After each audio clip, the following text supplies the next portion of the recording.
Over the past week, we've had multiple rumor outlets report that a LEGO Animal Crossing theme is on its way for 2024. We are taking a step in the right direction here, with LEGO continuing their collaboration with Nintendo. Not that it was in question, as, despite opinions, the LEGO Super Mario sets have continued to release, to the point where we're entering our 4th year with the Course Builder sets. Also earlier in the year, a LEGO Legend of Zelda set leaked of the Great Deku Tree. Suffice to say, LEGO and Nintendo's relationship is still very strong. Perhaps the first thing on everyone's minds with LEGO Animal Crossing is, of course, the characters. And by what's being rumored about it, it sounds like this theme will feature minifigures with specially molded heads. This comes as great news, as so many people have been asking for LEGO Super Mario to have minifigs from the very start, and have been clamoring for them for the years since. Animal Crossing starting out the gate with that means some serious satisfaction, but with that comes a price. Literally. What you see in front of you is prices and set numbers from retailer listings taken from the site Brickmerge that people say are this new LEGO Animal Crossing theme.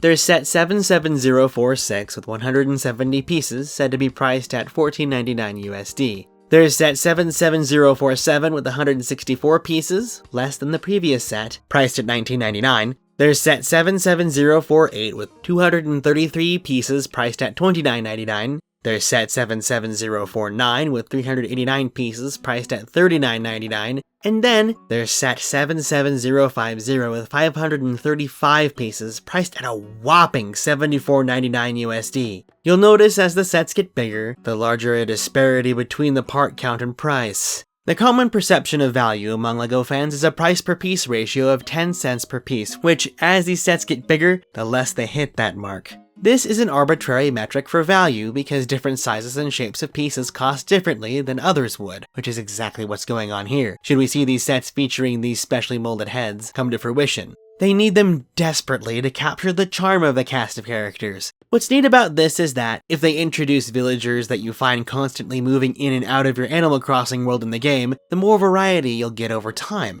As an example, if they introduce a piece to make Blanca, using that same cat head mold, you can get characters like Rover, Bob, Anka, and even Raymond. Though you'll probably see the latter two have what they wear printed on, rather than as special pieces you add or molded into their heads, but we'll see. Regardless, it's the same for every other animal type we see. They make a wolf head for one character, you're likely to get plenty of other wolves in the future. The idea is that they're saving money by reusing these special head pieces, and in turn, means more new types of villagers as the years go on. But first, they gotta price the sets to warrant making these molds in the first place, hence the price per part disparity. This ignoring all the special characters like Isabelle, Tom Nook, and KK, who with just how many special characters there are, will always warrant new molds on a wave release basis, so don't expect these prices to ever get any lower than that. Personally, this also gives me hope that LEGO Mario may eventually see minifigures one day as well, as I'm sure Animal Crossing minifigs are going to be a huge hit. But something that I think is more exciting about the possibilities of this theme is the potential for it to do something that only LEGO Minecraft has done successfully so far. A completely modular and interconnecting world where, like in the games, you can pick where all your builds are going to go and can rearrange them as you please.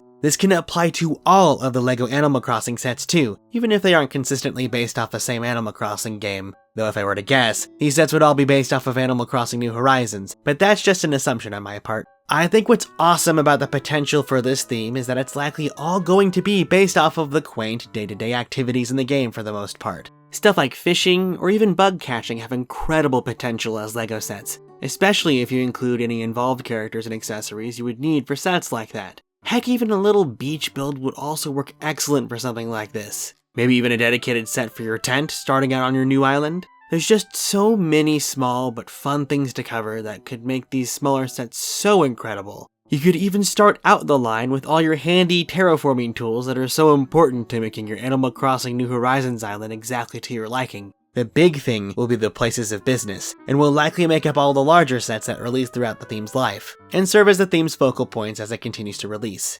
Personally, I think what might be a huge driving force for this theme is just houses and furniture packs. Think about it. Multiple houses of different colors and styles with a room inside that's empty, but each set comes with a couple villagers that each have their own furniture sets you can mix and match. And then, on top of that, you release single villagers with furniture sets on their own as LEGO sets that can be added on to these house sets. There would be a lot of accessories too that could be included in all of these sets as well, though I'd imagine any of the custom-made stuff isn't likely going to be made, or at least not by fans anyway. The more they release, the more customization you can get out of it when it just comes to mix and matching furniture, and then also even the outfits for the characters. Heck, even non-Animal Crossing fans would get in on that, considering the contemporary designs of pretty much all of the possible locations we could get as sets. Something that would also be incredible to see that Minecraft also handles very well are the playable characters in the game getting minifigs that are unique, and since they're LEGO, completely customizable. In the scenario of LEGO Animal Crossing, they could include a villager of the player character in every single set if they wanted, and give them outfits based on the situation they're in.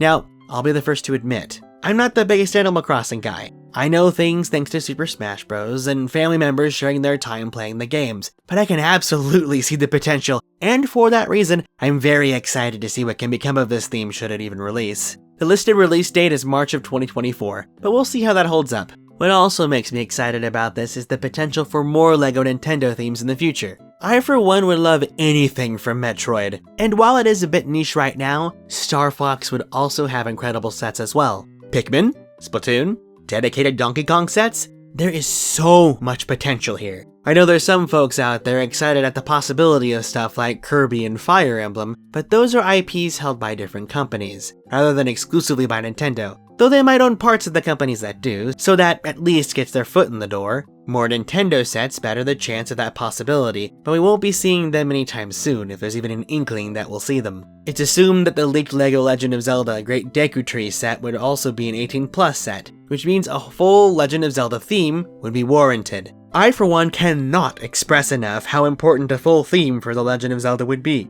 A while back when we were first discussing LEGO The Legend of Zelda, I had mentioned how LEGO removed the ability to submit projects based off of the IP to their LEGO Ideas website, potentially in preparation of what's to come. I also mentioned how Splatoon was another Nintendo franchise that was also no longer allowed on there, and how sets could be on the way for that as well, but nothing has implied that so far. What's interesting is that Animal Crossing is allowed on the LEGO Ideas site still, which makes me a bit wary of things. Of course, not every IP LEGO has purchased the license for ends up getting their submissions barred from the LEGO Ideas platform, but many in the past few years have, at least before they end up launching as full themes. What that website allows and doesn't allow varies to a point where it can be hard to accept everything it says on there. Reputable people say this is going to be Animal Crossing, however, and for now, I'm willing to take their word for it, but you never know if they might be wrong. We're all only human after all. What do you think of this news? What would you like to see? Once you've liked the video and subscribed if you haven't already, let me know in the comments what you think. If you'd like to support this channel, you can share this video around, as well as donate to the channel using the thanks button.